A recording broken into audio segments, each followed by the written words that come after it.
Yes, people, welcome to Albert JTV and Hollie's Hotspurs. We have World Cup fevers in time, Women's World Cup 2023. But before we get into it, people, preview show. Let's smash the intro.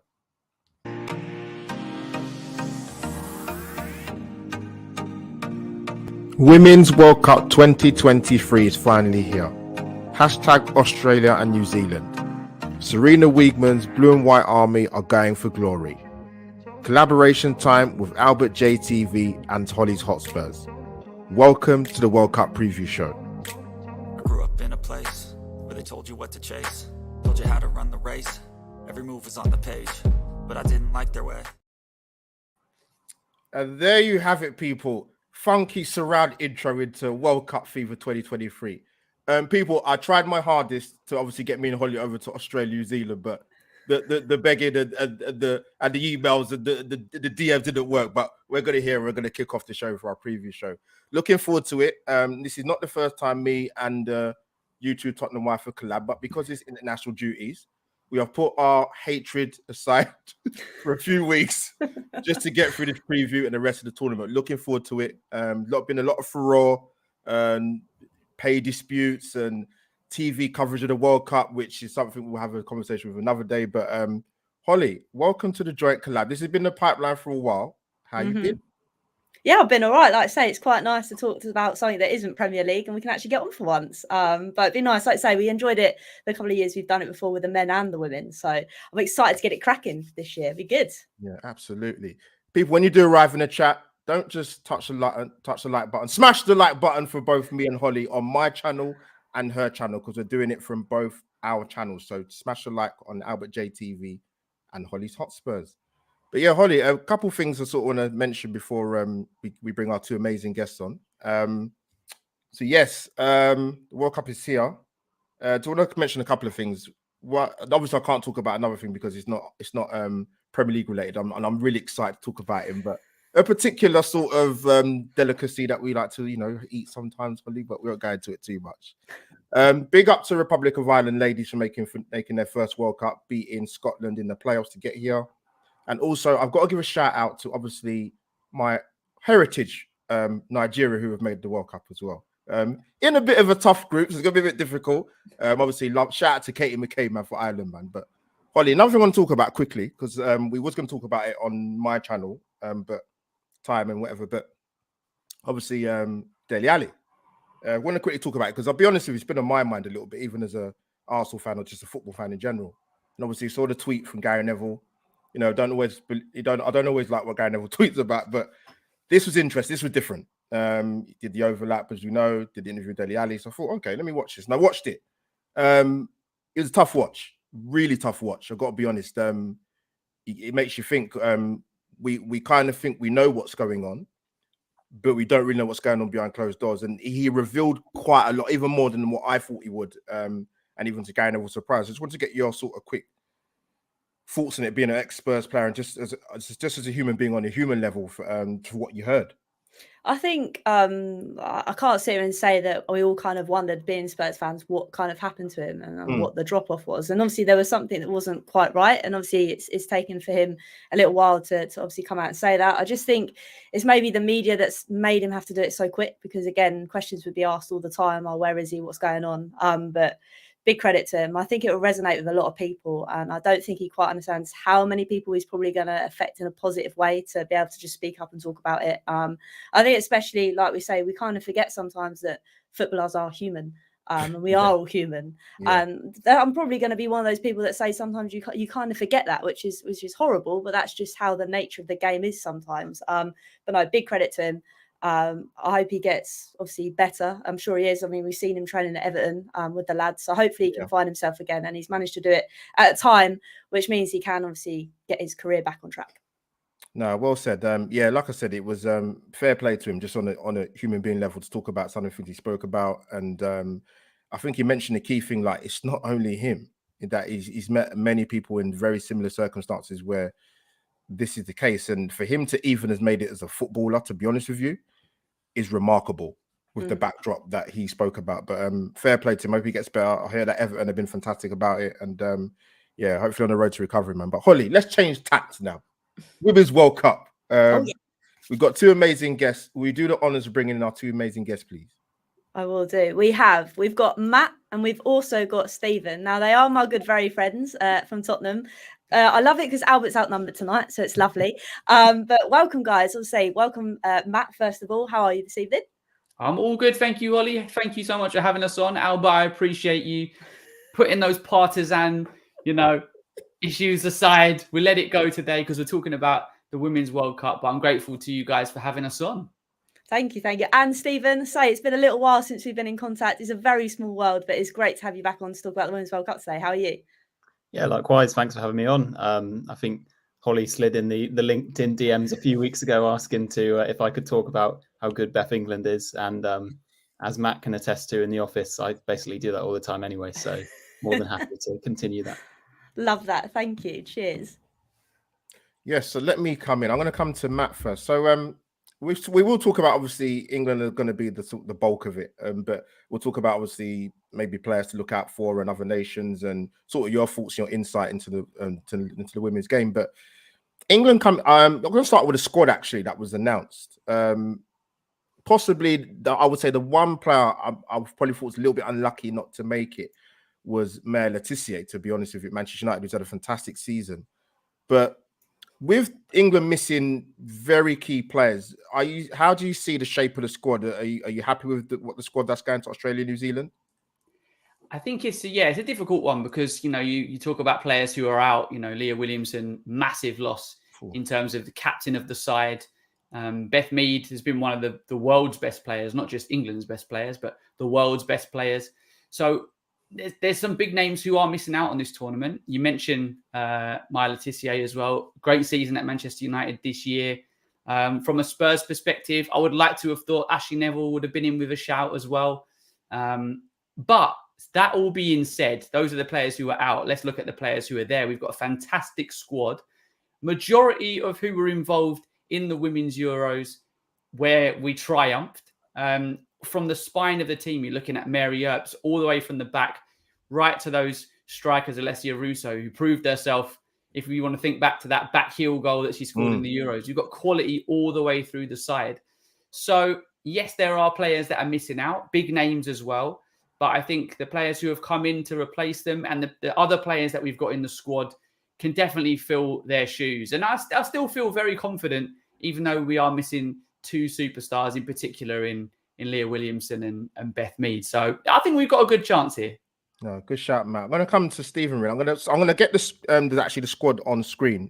Hopefully there hasn't been any dropouts in the last 24 hours, but I don't think there has. Stephen, coming to you, mate. I saw the warm-up game actually because I recorded it. I didn't watch it live at the time. The last game against Portugal.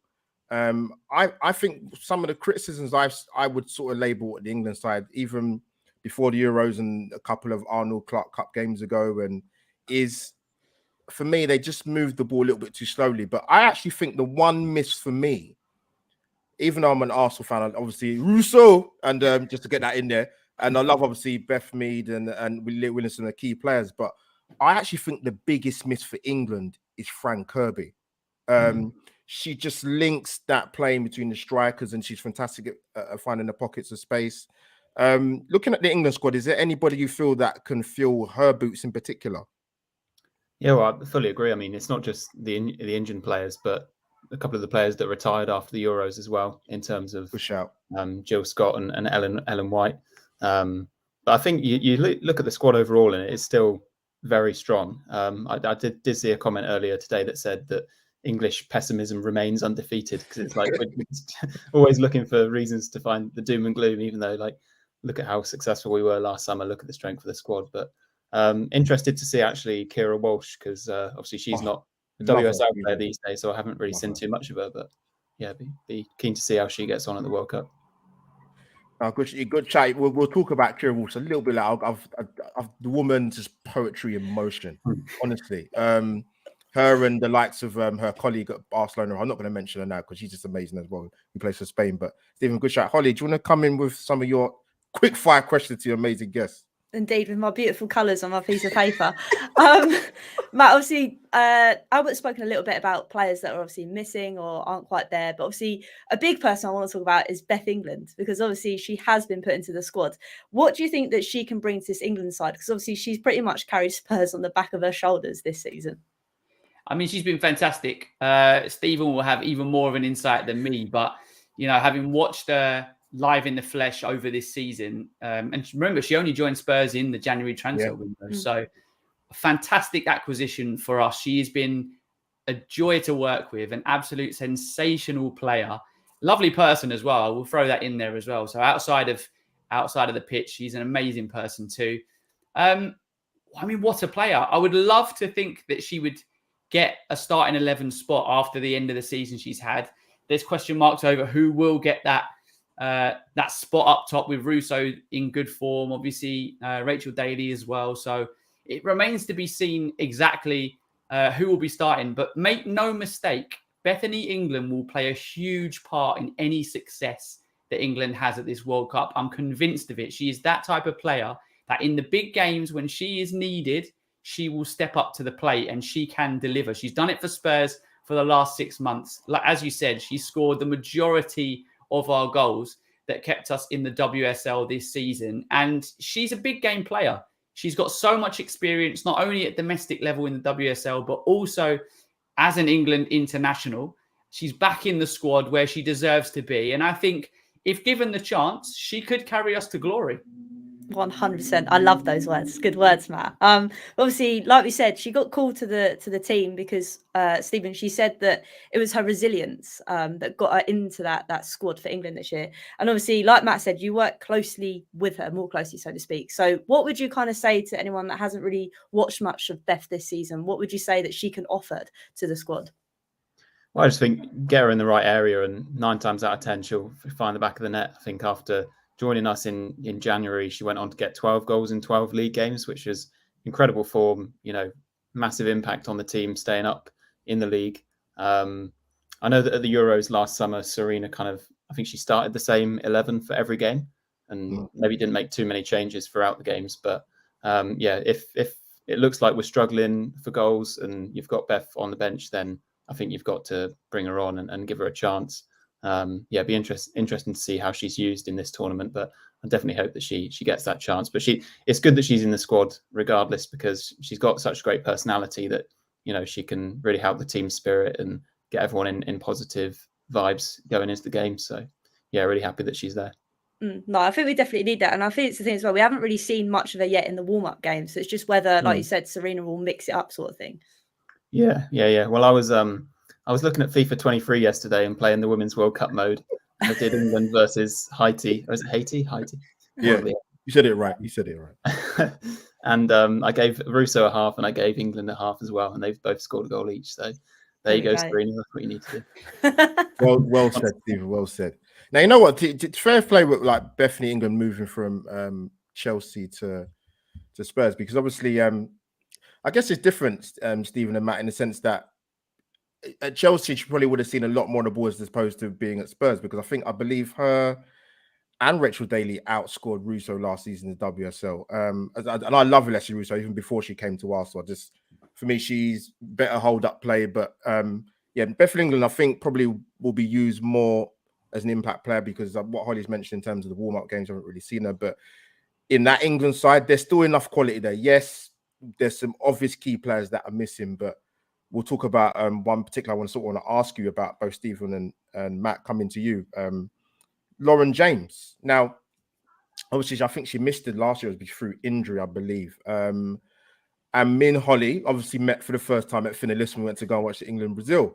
And I was very, very impressed with Lauren James. You know, she reminds me of, I don't know if you guys feel the same, I'm going to ask Hollie as well.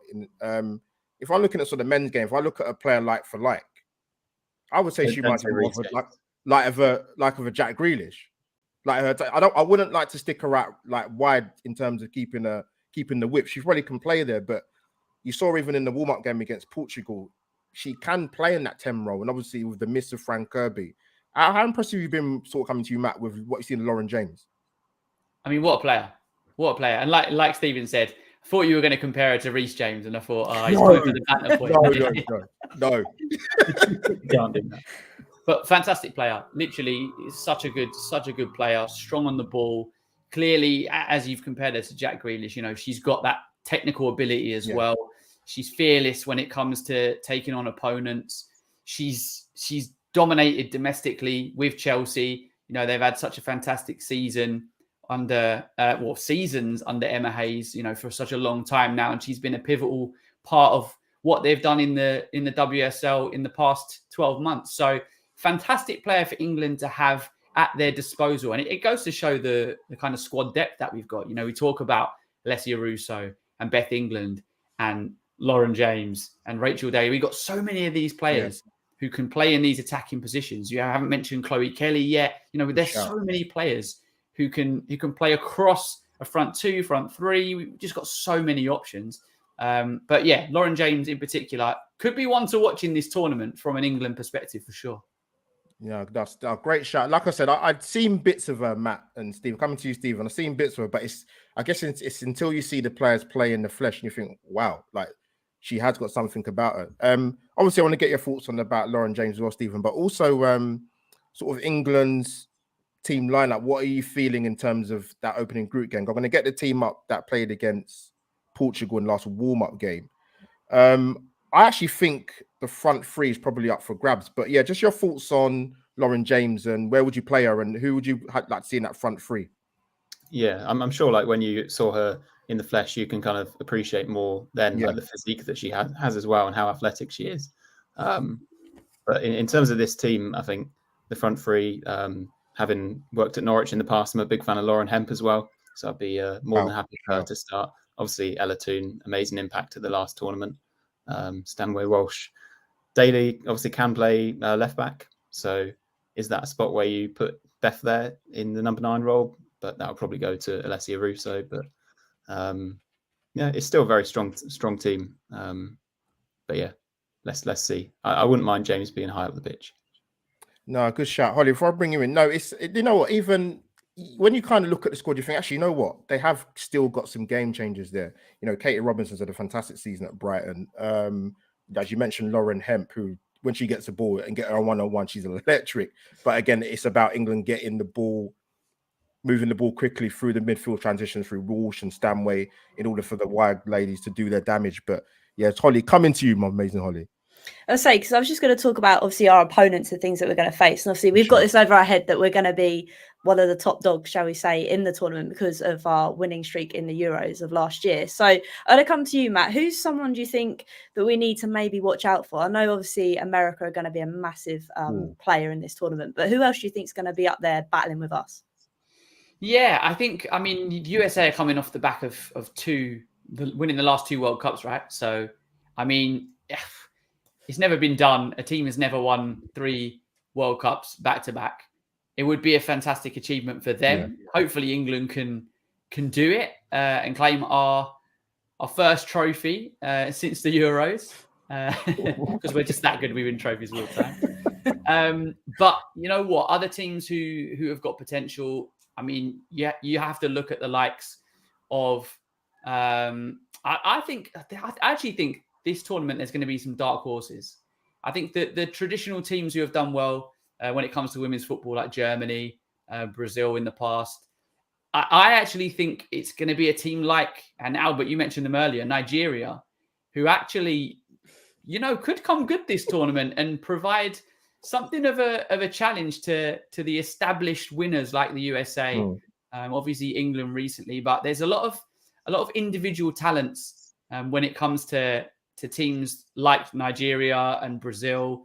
Obviously Spain, you mentioned they've got a Ballon d'Or winner in their ranks. So it makes sense that they would be up there. They had a great Euros as well. So there's quite a few teams. If I was going to go for an obvious contender to England picking up the trophy, you would give USA the nod. And if I'm going to go for a dark horse, I'm going to put a little wager on Nigeria, I think. Go on, Matt, son. Go on. That's it, mate. Send you some jollof rice in the post, man. Don't worry, man. My guy. Oh, dear. You're in Albert's good books now, Matt. You are. Very much so. But Stephen, I was going to come to you because obviously Matt's mentioned USA. But for me, I feel like with Australia being the home nation, do you think they could pull something out the bag as well? Yeah, I was going to mention Australia as a bit of a dark horse. Obviously, they're the team that ended England's 30-game unbeaten run in April. They've got Sam Kerr, who's been having a great seasons for a while now. And actually, from a Tottenham perspective as well, there's Kaya Simon, who used to play for Tottenham. She's recently come back from a long-term ACL injury, and she'll be travelling with Australia. Well, not really travelling because it's their home tournament, but yeah. So no, I think they're one to keep an eye on. But in terms of England's group as well, I think Pernille Harder for Denmark, a player to watch out for. Had a good season for Chelsea. So yeah, she's just returned from injury as well. So we'll see. No, we top that group, right? Yeah, I mean, looking at the groups now, England top that group. Denmark will be the toughest challenge. China are a difficult side as well. Haiti have qualified, done a fantastic job. But realistically, we should top that group, which should see us through. There are clearly some other talented sides across the tournament, as well as some first-timers like Zambia, for instance. Yeah. So I think it's going to be an excellent tournament, but I see England topping the group, and then the real challenges begin, the knockout stages. So all to play for. No, good shouts. Like, there's some tough group. When I looked at the groups again yesterday, obviously my beloved Super Eagles are in there. They've got a tough group though, right? You got in a group with Australia, Canada, and the Olympic champions. So they're not going to be a pushover. And obviously, obviously the Republic of Ireland, their first World Cup, so they're not coming here to be passengers. But I just want to bring it back to England, because I think for me, I don't know if it's a little bit of a concern for me, but in terms of England's defense, because obviously we know Leah Williamson is not there. I don't think Millie Bright hasn't played since March. I believe she's had a knee injury. So obviously we saw in the warm-up game, we had the centre-back pairing of Esme Morgan, and we also had Jess Carter of Chelsea. This is my thoughts, right? I'm going to come to Stephen. I love Alex Greenwood, personally, professionally, whatever. I love it. I think she's got an amazing passing range as well. But I think for balance in that back four, if you're not going to play Niamh Charles at left back, then for me, Greenwood has to play at left back. But then you've got the issue that if you're going to have a two new centre back pairing in Morgan and Carter, you've not got anyone in terms of experience at international level to sort of guide either one of those two along. And obviously, Lucy Bronze speaks for herself. The woman's just class personified. But is the defence a bit of an issue for you, Stephen, or are you pretty still confident with it?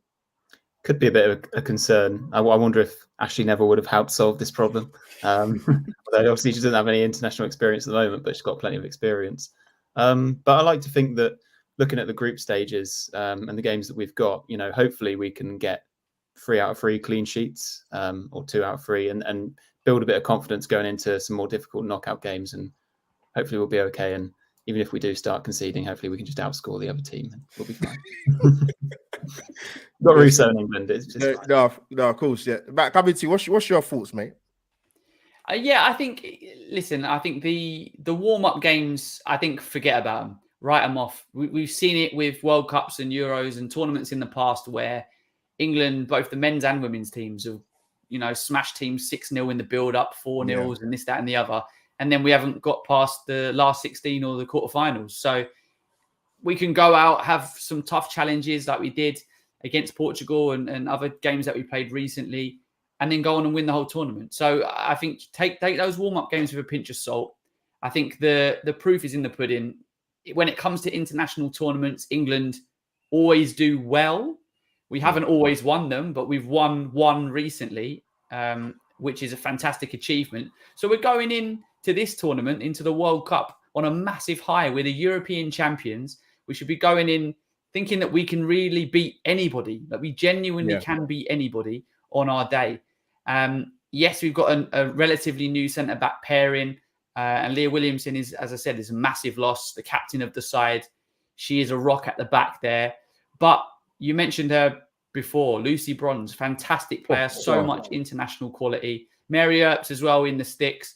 There's players around them who can help guide them. There's players in front of them who have fantastic international experience as well, with the likes of Georgia Stanforth. So I don't think it's a massive concern. We've seen it in tournaments before where centre-back pairings through injury or suspension or whatever have had to come together and do the business. And they're both top individuals.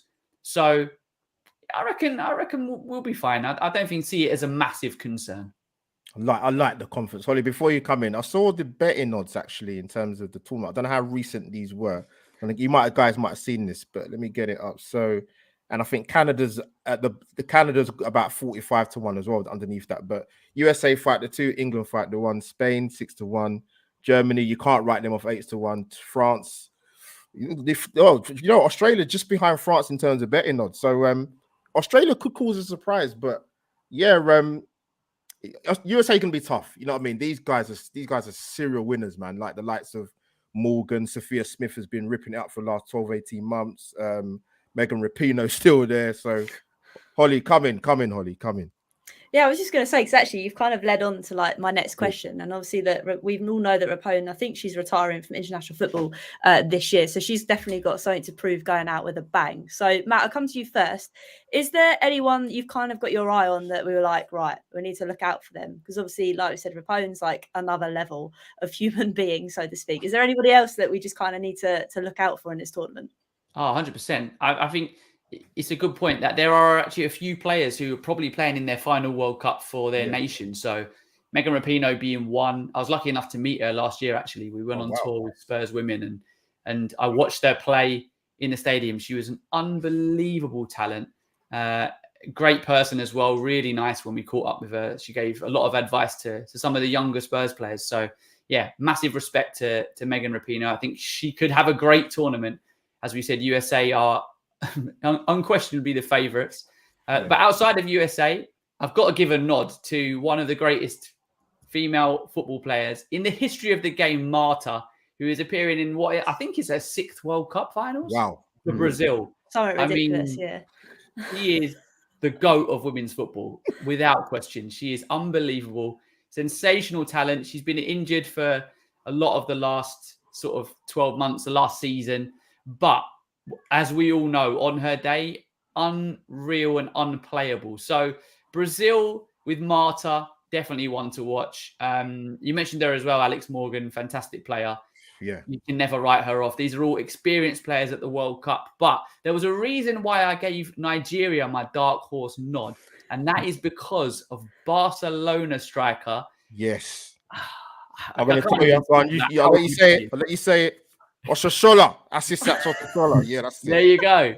She is so good. There she is right now. Fantastic striker. Her record for Barcelona, insane. 83 goals in 89 games. I mean, that is unbelievable.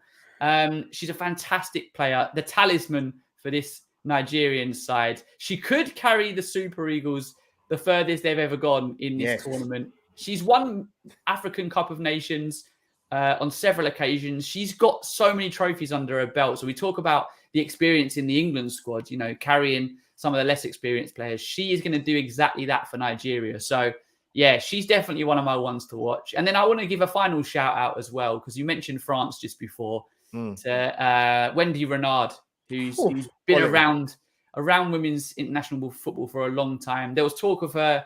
I think she actually said that she was going to retire from women's football earlier this season. She's come back. She's in the squad for this tournament. She could have a very, very big tournament. She may have one more left. I think she's 31, 32 years old. So there may be another tournament left for her. But brilliant player for that French national side. So, yeah, those are kind of my ones to watch for anybody who's not too familiar with women's football. Those are the players you want to keep your eyes on. That is a very good list. I mean, Stephen, is there anyone you want to add to that list that Matt may have missed off? Is there anybody else you can think that's going to have to be one you have to put your radar on for? Yeah, you haven't left many for me, Matt, to go through.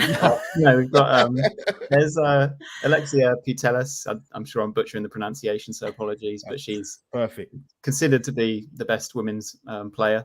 And I don't know how likely we are to come up against Spain if we both get through the group stages, but that could be a bit of a cause for concern if we do. But I also wanted to give a shout out to Christine Sinclair at Canada. Oh, good shout, Stephen. Great shout. 40 years old now. Wow, going into, I think her 6th World Cup as well. I think the same as Marta. So I love it. She should just play every minute, I think, just to prove that you still can do it. Oh dear. Good shout. Great shouts. No, guys, before I let you guys go, because you guys have been amazing. I could talk to you guys for ages. Coming back to Lionesses, Sarina Wiegman's been fantastic since she's been here. She had a great record, obviously fantastic win percentage at the Dutch national side, obviously won the Euros with them as well. But for you, who's the one England player going into this World Cup who's the most important, or who could have a big say in England winning the tournament? Come into Matt first. I need you to come to me first. I'm like, who do I go for? I know who I'd go for, but I'm not going to say it, but I don't want to spoil it for you too. Okay. Bring on the squad for us again. Yeah, I will. No worries. Of course I will. You know what? It's a tricky one, because I would. You know what? I'm going to go for it. I wasn't going to, because I was naturally going to go for someone at the top who's going to bag all the goals. But I'm going to go for Mary Earps. Good shot. I think Mary Earps, in terms of not only her communication on the pitch, obviously a fantastic goalkeeper, makes vital saves when she's called upon, but her attitude in the squad, everything around her, she just seems like a great person. I've never had the pleasure to meet her, unfortunately, but I would love to meet her, Matt. Yeah, Holly knows this. Great. I love her. So I think in and around the camp, she's going to be fantastic for the squad. Obviously on the pitch, she's one of the leaders on that field. She's been an ever-present for England for ages now, as long as I can remember in recent years. So I think when it comes down to the crunch time, and don't forget, this is tournament football, so it could come down to a penalty shootout. We saw it with the men's England under-21 side. That final penalty right at the end that was saved by Trafford that won us that trophy. Ironically, against Spain, who, as you mentioned, Steve, we could potentially face at some point in the latter stages of this tournament. So I'm going to go for Mary Earps as my player for England, who's going to be the rock, who's going to carry us all the way. No, good shout. Before I come to Stephen, Mary Earps, me and Holly was there, and she said that penalty save against Brazil, I was like, wow, that was fun. That was fantastic. But coming to you, Stephen, the floor is yours, mate. Well, I'm going to go for possibly a little bit of a rogue one, because I'm not sure how many minutes she's going to get. But a player who I think you'll be fond of, Albert, and that's Jordan Nobbs. Just because I think back to, I think it was January when Tottenham women, we went to Aston Villa. It was Beth England's debut actually for Tottenham. I think it was Jordan Nobbs' debut for Aston Villa as well. Yeah. And watching her in person, she was just a level above everyone else by miles.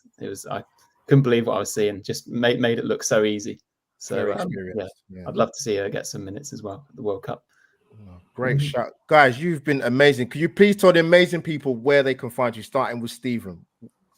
Well, I guess if you want to, you can find me on Twitter at @swright_THFC.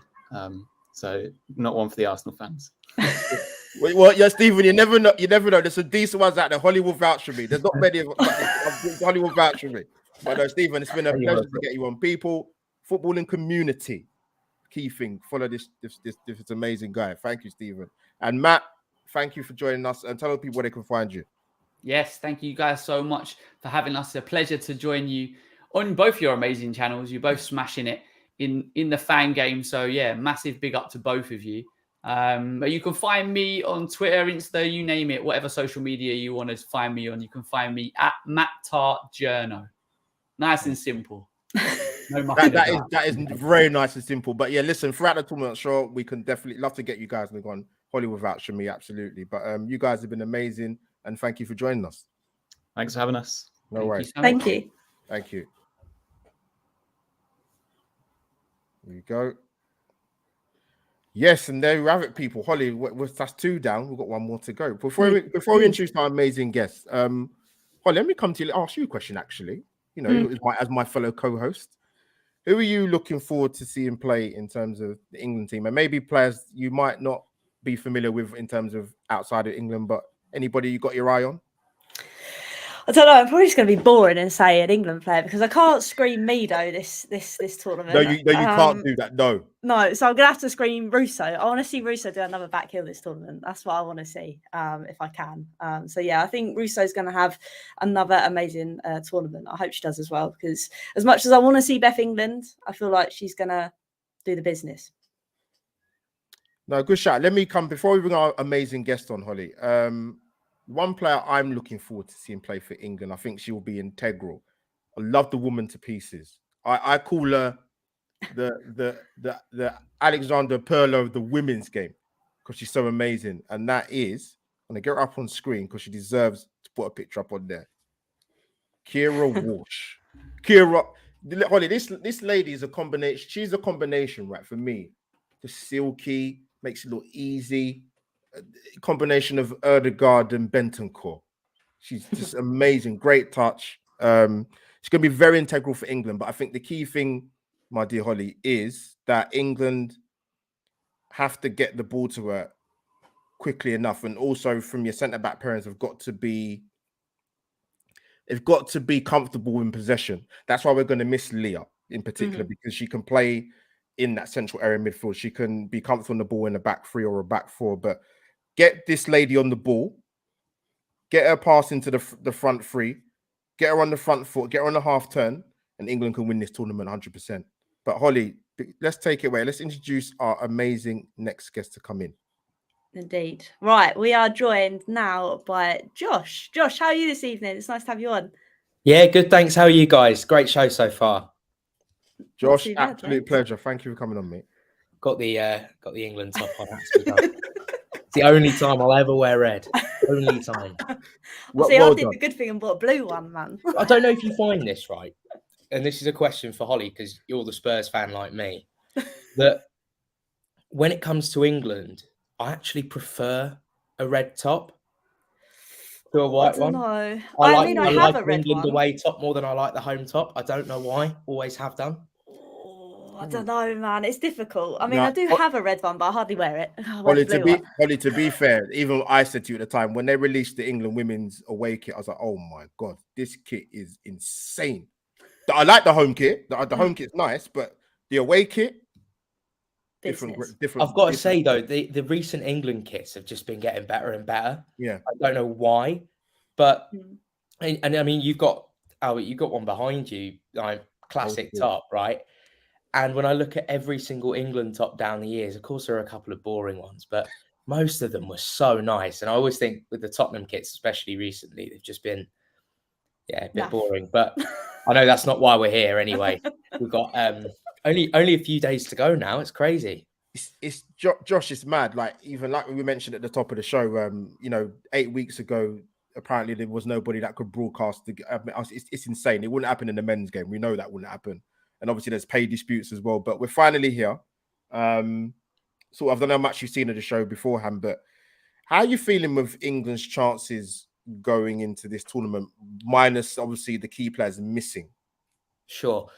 Yeah, I think England are going to go into it fairly confidently. I mean, why wouldn't you after the Euros? And I know, of course, failing to score in the last 3 games, which is slightly concerning. That's not really what you want when you go into a World Cup like this, because I think this is the first time in a long time where England, feel like they've got as good a chance as anyone to win this tournament. I certainly don't think they're the favourites. I don't think that pressure should be put on them either. And I think my biggest concern actually is that these players put that pressure on themselves. I want to see them go out there and first and foremost enjoy playing together, enjoy being there as a team.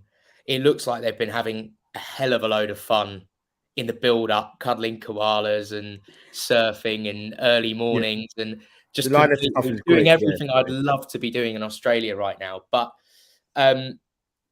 I just think that if they can go there and Sarina Wiegman can remind them of where they've come from and what they've achieved so far, and to just go out there and just express themselves, enjoy themselves, then I think England is going to perform really well in this tournament. But if England get in their own heads and, for example, say Alessia Russo or Georgia Stanway goes in on goal, they miss a chance, right?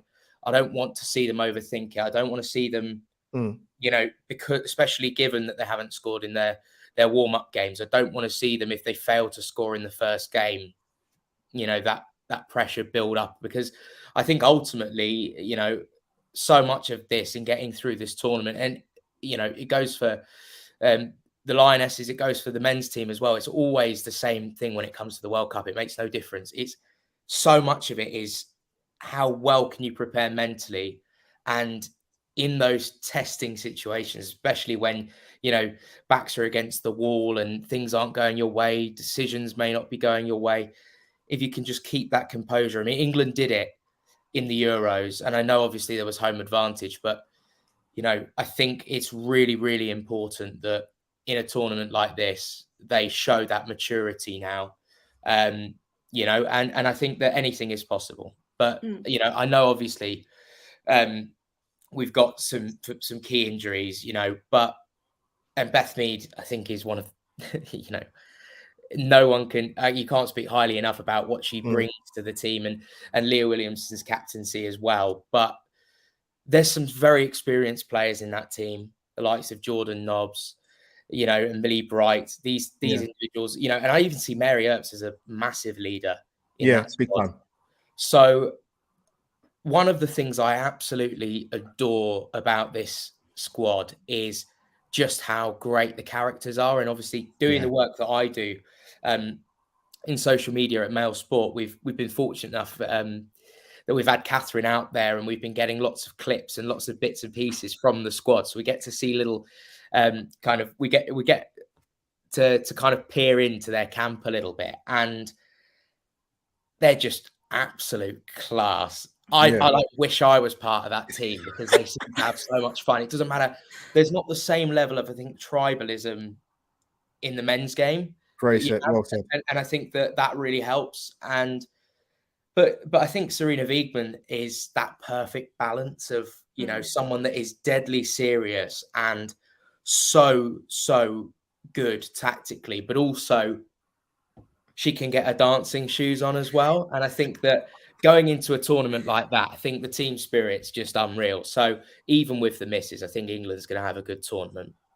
Hollie, before you come in with your question, Josh, you make some great points, because I watch a lot of the stuff for the Lionesses stuff on the YouTube channel. I just loved the player. I love them. I love the manager. I love the players. The charisma and the togetherness is just, how can that not be infectious as an England fan? Watching that, it's incredible. Mary Earps, love her.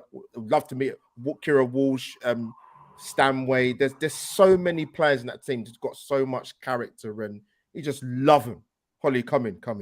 I was going to say, because actually, Josh, you mentioned obviously Sarina Wiegman, and I was thinking the whole tournament last year, they kind of kept them in their own little bubble. Do you think that's going to be something we're going to see in this tournament as well as compared to the Euros? Do you think it's going to be more of that secluded bubble? Do you think it's going to be a bit more, shall we say, giving it to journalists and stuff and see what they're doing? I think that's been one of actually the best things about Sarina Wiegman in this role, has been the way that she's handled the media and the way that the players have handled the media. I think that what we're seeing, I think that it's going to be a weird kind of mix of both, where I think that when it comes down to business, they're going to keep themselves to themselves. And there's England that's, all fun and jokes, right, in front of the media, but then there's also that very serious England side. And I think that that's one of the best traits that all of the players seem to have in this squad, and Sarina Wiegman, is they know when to turn it on and when to turn it off. There's kind of like, it's like Jekyll and Hyde almost. It's like you've got one side of them, which is, you can do all these fun kind of interviews that have nothing to do with anything, right? Or at the same time, they can get really analytical, really technical, and really focused. And I think that actually keeps them grounded.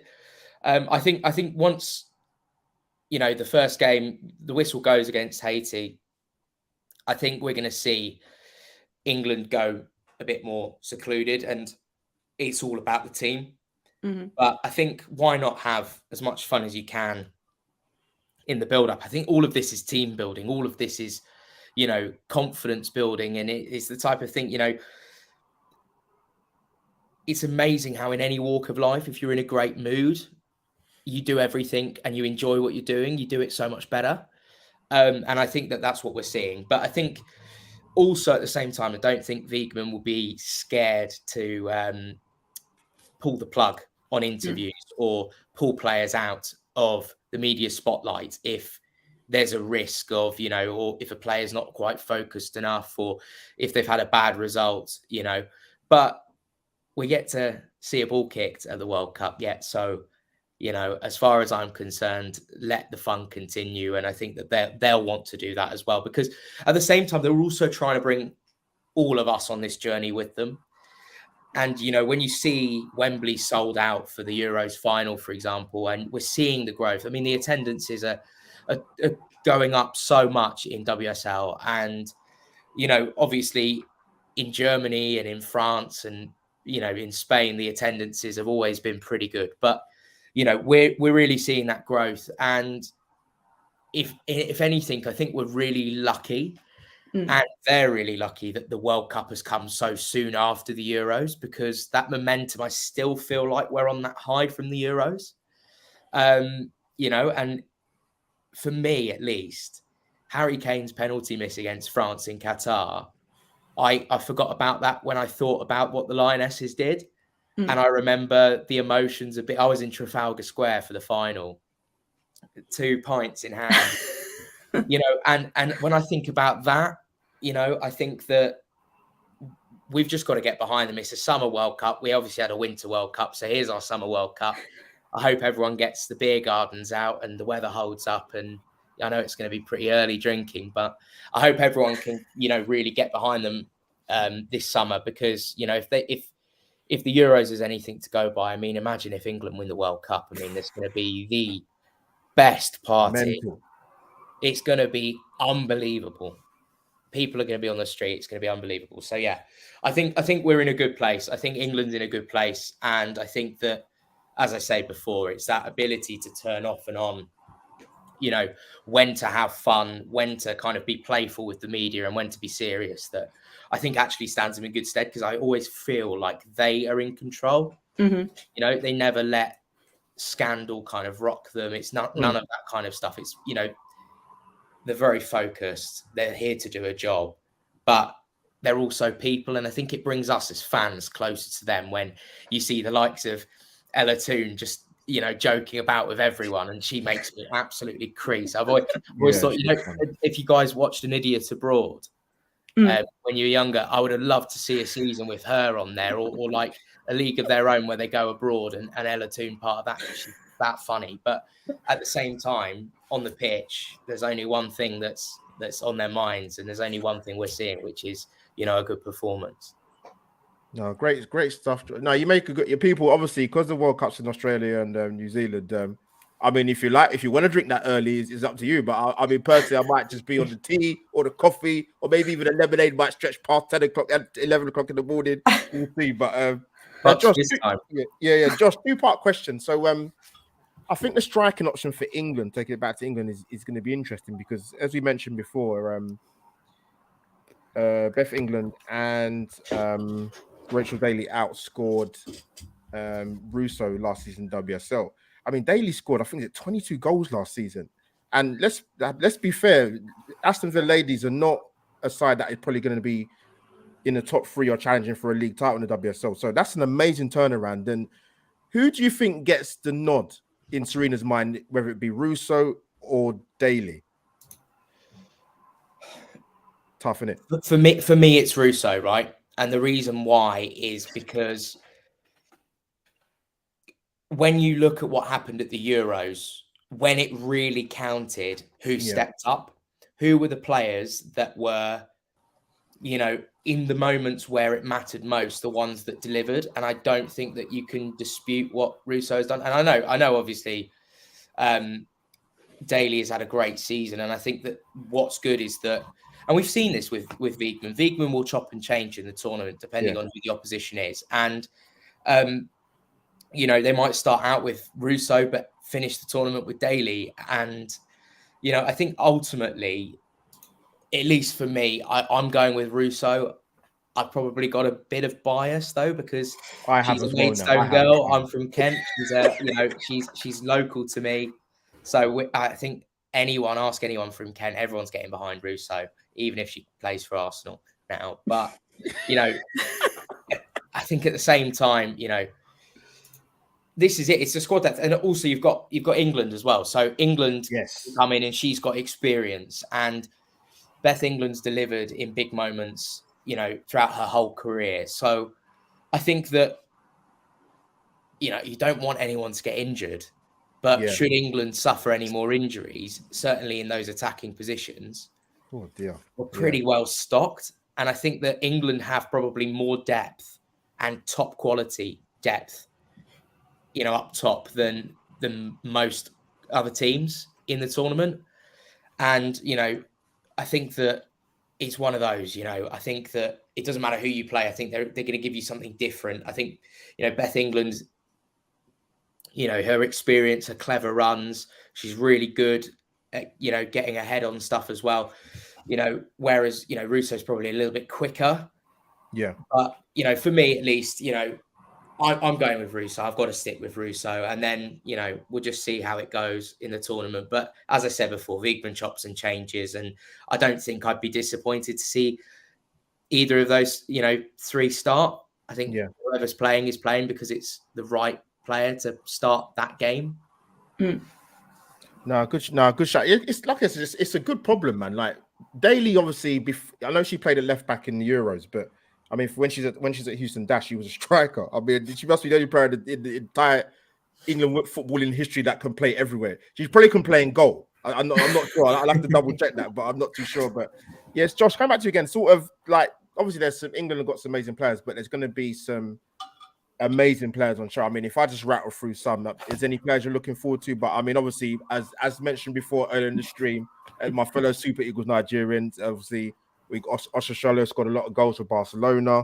The lady in the other picture with the blue hair is Rashida Ajabedi, who plays for Atletico Madrid. One of my favorite, Spain have got some amazing players. I mean, you know, Kira Walsh's partner at Barcelona, Atena Bonmati. You've got Caldente. You've got Una Basha, who plays right back for Man United. I think she's leaving after the last year, not too sure, but she's one of the best right backs I've ever seen. She's amazing. So anyone who watches Spain in the tournament, amazing football inside. If you see a team keep the ball better than Spain, I'll be very surprised. And obviously with Germany, you've got Lena Oberdorf, who can put a tackle in. I'm surprised she stayed on in the final in the Euros because she gave away some fouls. But there's some really good talent on show. Cascarino for France. Josh, any players you're looking forward to seeing, mate, in particular? Yeah, look, I mean, Spain and Germany were the two that I was thinking of as sort of dark horses for this tournament, because, I mean, it would be obvious to say the US. The US are always strong. And, you know, I think also Australia being a home tournament, when you've got a player like Sam Kerr who can win a game on her own, you know, she could win finals on her own. Sam Kerr is just absolutely ridiculous, like absolutely ridiculous. You know, I'm looking at the likes of Paredes, for example, for Spain at the back. Really good experience. And good leadership qualities as well. And, you know, Gonzalez could have a good tournament as well. But Spain, it's been interesting because Spain are one of those teams that I expect so much more from. Yeah, good shout. You look at the players that they've got and you think, well, why aren't they going as far? Why is it not quite working? Maybe this is a tournament that they can go further and they can, you know, all of the players and quality that they have can flourish kind of in harmony. But I've got to say, I am very worried about Germany. I shouldn't be because of the Euros final, but Alex Pop, yes. You've got players like Alex Pop, you know, I think Frum's in goal as well, or if they choose to go with Berger, I mean, they've got two great goalkeepers there. Lena Magul as well is excellent, and she can turn, you know, nothing into a goal, or she can, you know, pick out a pass from anywhere. You already mentioned Oberdorf. Oberdorf at her age, tackler. you know, is, you know, it's just nuts. You know, some of the young players coming through. I'm also looking at Hegering at the back. I think Hegering is another one. She's one of the best defenders in the world, in my opinion.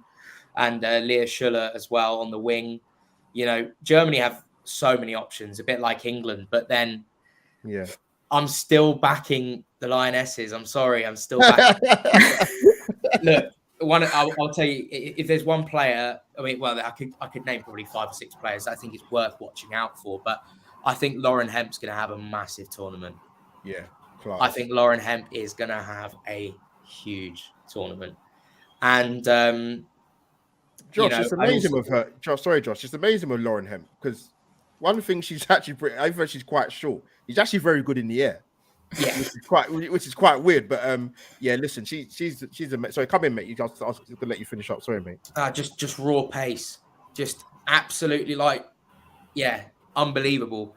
When Lauren Hemp gets going, good luck trying to stop her. I'm sorry, but Roadrunner.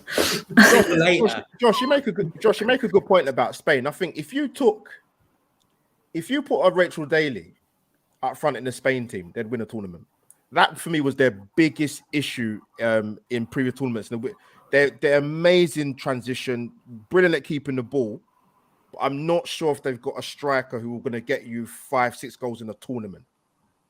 Yeah, I wonder if sometimes there's a bit of conflict of interest in that team, not necessarily deliberately, but when you've got a number of top players all playing in the same team, and perhaps the quality isn't quite as good around that, you sometimes get an imbalance, and you sometimes get certain situations where, Putellas, for example, might try and take a team on her own.